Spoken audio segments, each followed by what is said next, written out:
Hey, hello. Good to see so many of you. Well, it's a good time after lunch. Yeah, so let's get started. Hello. This is the KubeVirt community update talk by me, and I'm Fabian Deutsch. Hello. Good to see you. I'm working for Red Hat on virtualization since KVM, I think 0.11 or what it was when Red Hat was releasing it after they acquired Kubernetes.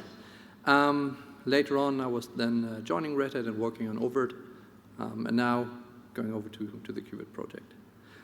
Today, I want to talk about a Kubernetes API to run virtual machines on Kubernetes, actually, and that is what KubeVirt is about. Ultimately, so technically, KubeVirt then allows you to run virtual machines alongside containers on top of Kubernetes, because Kubernetes itself is by itself only be intended to run containers, and all the entities, the high-level orchestrating entities on top of that cluster in that API are tuned towards supporting 12-factor applications, and which are usually delivered in containers. And to look why we're actually adding VM support to Kubernetes through an add-on mechanism, we should look. I mean, we are not doing that out of the blue without, just because it's fun and so nice to code and go. We need to take a step back. And let's start with the fact that developers are solving problems. I mean, our employers usually hope that we're doing so, and developers can spend time otherwise. But ultimately, we're there to solve problems, right? So we run an application for an airline to do, to handle their booking system, or a bank is writing an application to do the online banking. And so that's what is ultimately driving us, right? Today, these applications may run on an OpenStack platform inside of VMs, and then JBoss is inside of that, and they can scale it out, they can distribute it across clusters. So that's how it usually looks. But the landscape, and here I mean really the landscape, so not only on the VM layer, but across the stack and below the stack is changing, or it's evolving. Containers Kubernetes, which came up like 3 or 4 years ago, first Docker with bringing in the container concept, and then Kubernetes bringing in, how to schedule it nicely or leverage nicely on a cluster of machines came along, and that fits nicely with, process changes towards agile and that kind of stuff. So containers and Kubernetes not only change the technical tools, but they also have an impact to the broader organization, right? They make it more efficient to write, develop, and deliver those applications, and ultimately run the developers or the user's application on top of that, and ultimately bringing value to that whole process, to the whole org writing or maintaining such an application. So with these new tools, the landscape is actually diverse. I mean, it always was, and if we look from a higher level, the diversity probably didn't change that much. But what I want to get at is that with containers, and actually with functions as a service, which are also now a concept popping out on top of containers, I mean, Kata, gVise, and all of those, Firecracker, they try to target the different form factors to actually solve application problems. So if we look from a developer's perspective, then developers get many more tools to achieve or to solve the same problems they always had, right? Writing the banking application, the online banking application, or providing a service for airline customers. And that is where KubeVirt comes in, right? So that's our logo. Where KubeVirt comes in, because we say from a developer's perspective, we want to help the developer to give him all the form factors, all the tools to solve their problem, right? But with the options we have today, right? So if he's on OpenStack, he has VMs to deliver that stuff, and the processes around it needs to be tuned towards, shipping VMs, updating VMs. Maybe there's some additional tooling inside of those VMs, or, related to the application inside that VM. But ultimately, it's tuned towards that stack he has. Now, if we join, or if we provide the tools on a single platform, then we want to empower the developer actually to choose the right tool for the job he has to do, right? So ultimately, we want to enable with KubeVirt one platform for application developers to run any workload inside of VMs, inside of containers, or inside function containers, right? So that's helpful, because the application developer only has to deal with a single platform to write the containers, so he has the whole Docker workflow, the whole build pipeline to build containers and run them. And he can use the very same platform to actually do that with VMs. Maybe he has a process to build VMs, he has his libguestfs to build containers, to inject it, and the VMs, and then run them on the platform. The developer himself has one tool to speak to the platform, one UI to manage the platform. That is our story. But in reality, the world is sadly not only about developers, but about many more stakeholders in such a setup.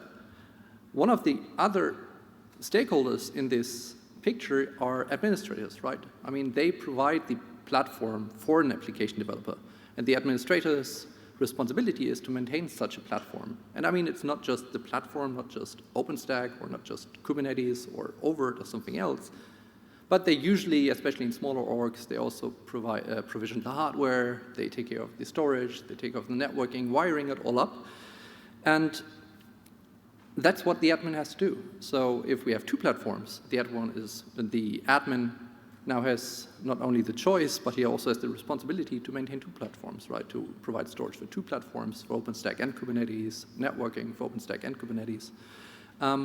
So there's much more to do, and that's usually what is people not making so happy. And the admin and the developer are not the only personas. So if we look what is related to a platform, right? If we consider a platform in this context to be something like OpenStack or Kubernetes, an application platform to run workloads, right? Then we also have monitoring, alerting, logging, auditing, all this authentication, authorization, which cluster operators take care of, right? They need to audit your cluster if everything is going right. They need to have alerting in place, right? So if nodes go down, that they can react to it. So there's a lot of stuff, from the operational side on such a cluster, which we would need to do for multiple clusters, in case we had them. Lifecycle management, providing support and SLAs for internal customers or external customers, building up knowledge and experience, which in the end is something we really need in order to meet those SLAs, right? And writing documentation. So there are a lot of people involved actually with running a cluster in a large organization. And if we consider this, then having KubeVirt on Kubernetes and enabling to have many form factors for workloads, right, VMs, containers, and functions on the same platform actually helps an organization, right, not just on the developer, to be more flexible and efficient, right, because we can concentrate our knowledge or building up knowledge, the workflows, the documentation, the experience, the courses we go through to get used to a new platform. We can focus that on a single platform, right, and that is what we believe is beneficial for an organization. So it does change from the developer perspective, but also from other perspectives it matters. Right, with this high-level intro, I actually would like to give a live demo. So let's go there. There are two references in the script in case that somebody's interested to do that himself. Now let's try if we can switch this screens. So if 11, oops, that's it, perfect. All right, is that, now we're in, awesome. All right, I don't see that right now. I just switched this for a second.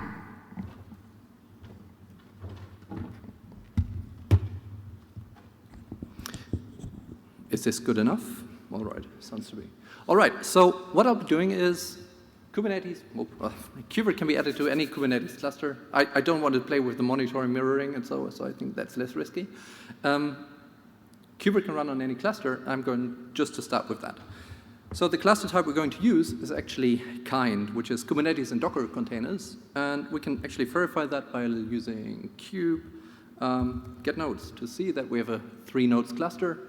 We've got a control plane and 2 workers. Let me just open the script. Here we go. Now, the next step when having such a cluster is actually that we start to deploy KubeVirt on it. What I'm going to use is KubeVirt 22 or 0.22. We're not stable yet. And the first step we're going to do in the third line is actually we're applying our KubeVirt operator to the cluster. The operator can be considered to be something like an installer, but I will go into that later on. The next part, or the next 2 parts actually, to set up a configuration for KubeVirt, which is done in the config map in the third line from the bottom, and the second line from the bottom is actually telling the installer to install KubeVirt on that cluster. We can get an idea if that really happened by looking at all the pods running on that cluster.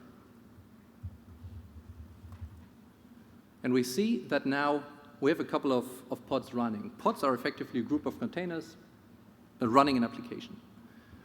All the stuff in kube-system is related to the core Kubernetes cluster functionality, and we see that the operator is also running, and it started to already deploy certain KubeVirt components, right? It's the API server which is currently deploying.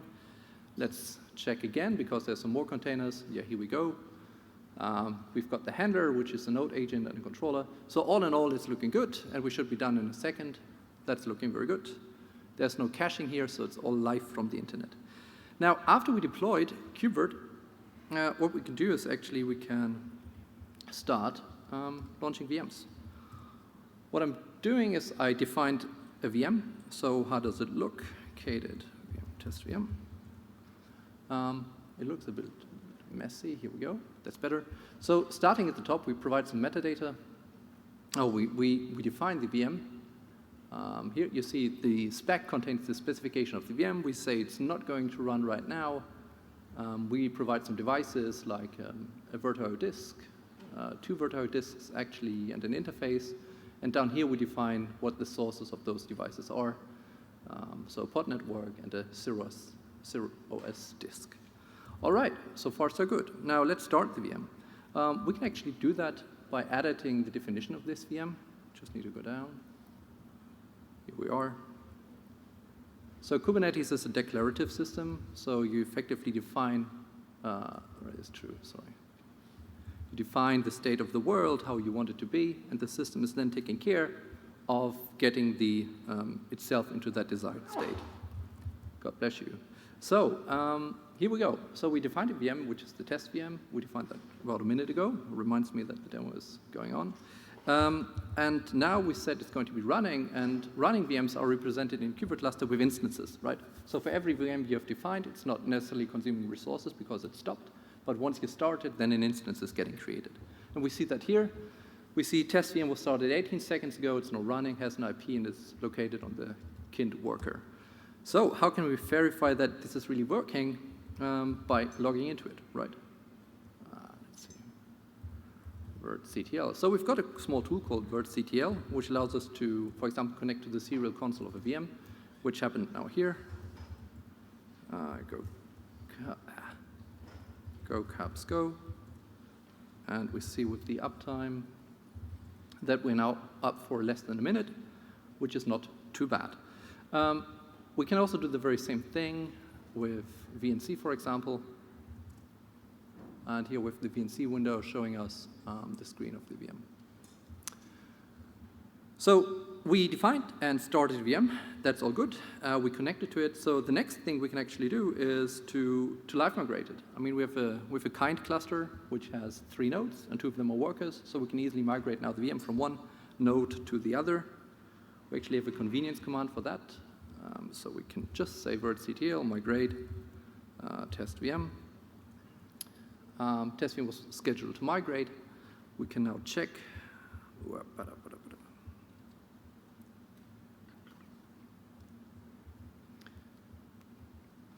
We can check actually the node where it's running, and actually by now it's running on kind worker 2. If you recall, early up, right here, it was located on kind worker.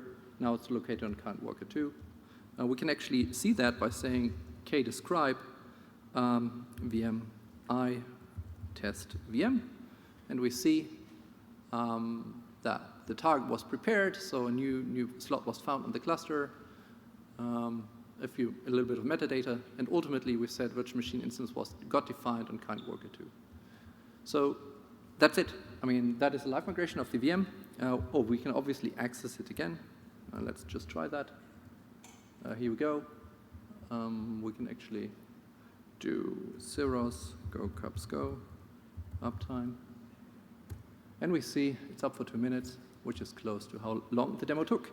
And that's it. So I turn the laptop around again.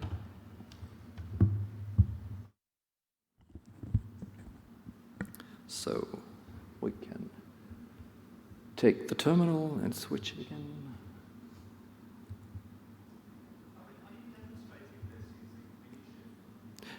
It's not Minishift. This is Kind, so it's a different implementation, right? So Minishift is using a VM and running Kubernetes inside. Here, they're actually using a local Docker instance and then running 3 containers, each representing a node, and then running the control plane on one of them and the node stuff on others. I just need to find my... There we are again, and we can just... F11 does work. Come on. Here we go. Yeah, F5. Darn, it's so hard to do that the wrong way around.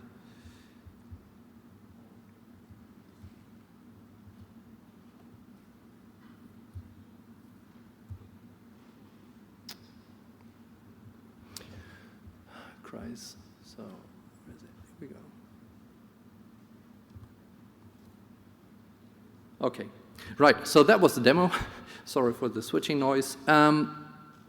It was not running Minishift, it was running in Kind, which allows us to do the migration, because the problem with Minishift is that you only have a single node. Right, now, we looked at why we believe KubeVirt makes sense. We looked at how it works when you run it on Kubernetes cluster, and I just want to highlight, so this was a live installation of KubeVirt on a 2-node cluster. It would work the very same way if you're doing it on a, I don't know, 100 nodes cluster or 1,000-node cluster. You just do that manifest definition, and it's getting all deployed. Now, what does KubeVirt do? I can obviously not present all the features that KubeVirt has, so that's why I wrote at least the delta from last year in this slide deck. Let's start. So the virtualization features. Now it's getting tricky. Just a second, please. Here we go.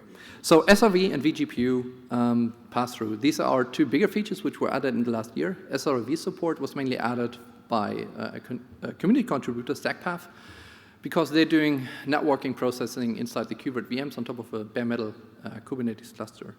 vGPU and GPU pass-through support is pretty new. It was actually added by NVIDIA because they want to run graphical applications and AI/ML workloads inside VMs because they just can't run them in containers. That was also contributed by community member NVIDIA themselves. The next features that were added is, for example, CDI. So on Kubernetes, we try to work with the storage systems that Kubernetes is providing, so file systems and raw block storage. But we have QCOW in the traditional virtualization world and other VM image support like VMDK from VMware. And CDI is a component to actually to do that import and translation or transformation of that storage into the KubeVirt area. We also added at least rough support for V2V to import VMs from VMware and other platforms into KubeVirt. And that is still rough around the edges, but the intention is clear, right? We want to allow, or we want to help people to converge into a single platform, to have what I described earlier on, a single platform to run all of your workloads. Here we go, next one. Live block migration. So as just demonstrated, KubeVirt is now supporting, we supported it 2 years ago, but we had to rip it out due to the implementation details. But now we finally have a robust implementation for live migration and block migration, so for shared and non-shared storage. It's a classic feature. There's nothing fancy to it. Nice thing is that we have it by now. This also works, by the way, with additional interfaces. So a VM can have multiple interfaces in KubeVirt, and you obviously get the same features you're expecting from OpenStack or oVirt, for example. We're the focus of the last year on security, so we were improving the SLinux containment and getting rid of capabilities on the workload container. So on the VM which is running the workload, to remove more and more capabilities from that VM. Then there's many smaller things, right? So this is mainly for reference. In case you're interested, what else can KubeVirt do? Please take a look at that slide. It was just not added in the recent year, but in the time before. Those were KubeVirt virtualization features. Now look at what else have we done. Because the virtualization features are good, right, in order to support the workloads that are supported on OpenStack and other platforms, but we want to do more. So delivery and operations. First, we added or improved our CI support. We added CI, or to deploy KubeVirt and do all the integration tests and functional testing on Kubernetes and OpenShift as to platforms with different versions. And we have like roughly 450 functional tests to ensure that the operations are really, or that we don't introduce regressions from release to release. And that is also to support the operator we introduced. The operator is effectively the installer, which we saw early on, and the operator is also responsible for performing the updates of KubeVirt itself. In contrast to platforms like OpenStack or oVirt, the update cadence of container-based applications is rather days or weeks instead of months. Thank you. And yeah, I think we're actually pretty happy to have that operator, and it actually does allow us to do non-disruptive updates of the KubeVirt control plane components. What happened in the community? So first, the KubeVirt community evolved, right? So we have quite a lot of GitHub stars, we have active contributors and users of KubeVirt, Apple, Akamai, SAP, StackPath, OSI. They use it for different use cases, mainly for classical VM usage, but also for higher level use cases like having multi-tenancy in Kubernetes itself based on those VMs. The community also then picked up the new features we developed over the year. Like the operator is really, it really makes it slick to install it on top of other Kubernetes clusters. That is why it got integrated into Operator Hub, which is effectively a marketplace for a range of operators for, I don't know, Microsoft SQL servers present there and PostgreSQL and others. And now KubeVirt as well. We added HCO, or Red Hat added HCO, which is an opinionated set of components to actually support the classical virtualization even more, right? With fencing, with storage solutions, with all the networking stuff you need in order to support layer 2 networking and so on and so forth. Kata Coder, we improved our documentation side. We have Kata Coder scenarios which allow you or users to get easier into playing with KubeVirt. And ultimately, also a very nice thing which was interesting to us is that we were able to enter the CNCF sandbox. CNCF is an organization to be a neutral place for cloud-native applications. And we met the criteria and could join it, which is great. And that mainly happened because we had users and developers developing it. Vendors. So I think a sign for our maturity is actually that vendors started to pick up KubeVirt. The first one is Red Hat, so I'm working for it and part of the CNV team. And 2 years ago, CNV was, or the POC of CNV was presented. But earlier this year, we actually started to provide a tech preview based on KubeVirt, which is called Container Native Virtualization, which is now getting shipped, and you can actually install it using the operator we outlined earlier, or I showed off earlier today. Not earlier today, but just a few seconds ago. Lutz is another vendor in the Kubernetes space, mainly interested in doing Kubernetes cluster lifecycle management, so providing clusters to customers. And they added native support for KubeVirt. So what they can do now is they can ask a customer to provide a bare metal OpenShift or Kubernetes cluster. Then they point their tooling to that cluster, and they can actually run more Kubernetes cluster on that bare metal setup. That effectively allows customers to not have VMware or OpenStack in the space anymore, so to remove this other platform and just work with Kubernetes. kubectl becomes the tool of choice in that scenario. We're getting to the end. Platform 9 just recently announced that they picked KubeVirt to actually increase their hybrid cloud story. So they actually provide managed Kubernetes to customers, and they added KubeVirt support so that from the same API, customers can now deploy VMs and containers. And what's the future? And I'll make it in time, I hope. There's not so much to say about it. We want to mature, and we want to meet reality. So what do I mean? I think with meet reality is the more important point is we want to get closer to the users and really see the adoption of KubeVirt and get to know the pain points. I mean, we've got some experience with virtualization, but it really is, we really want to see how does it behave in the Kubernetes context. What are the difficulties? What are the pain points? What do we need to improve? And I think that's it. I thank you very much. There's a few references on here on that slide. And I wish you a safe travel back home. If there are questions, this is the right time to ask.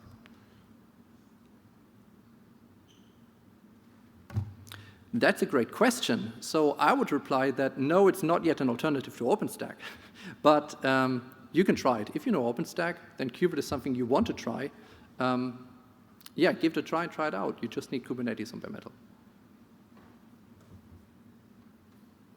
No, it's a different use case to Kata containers. So Kata containers is actually used to isolate containers. So in case you wonder, how does it fit? You can easily use Kata to secure your containers, but you can sadly not use it to run VMs. In that case, you can use KubeVirt. Sorry, I'm not answering any political questions. Okay, thank you. We are out of time.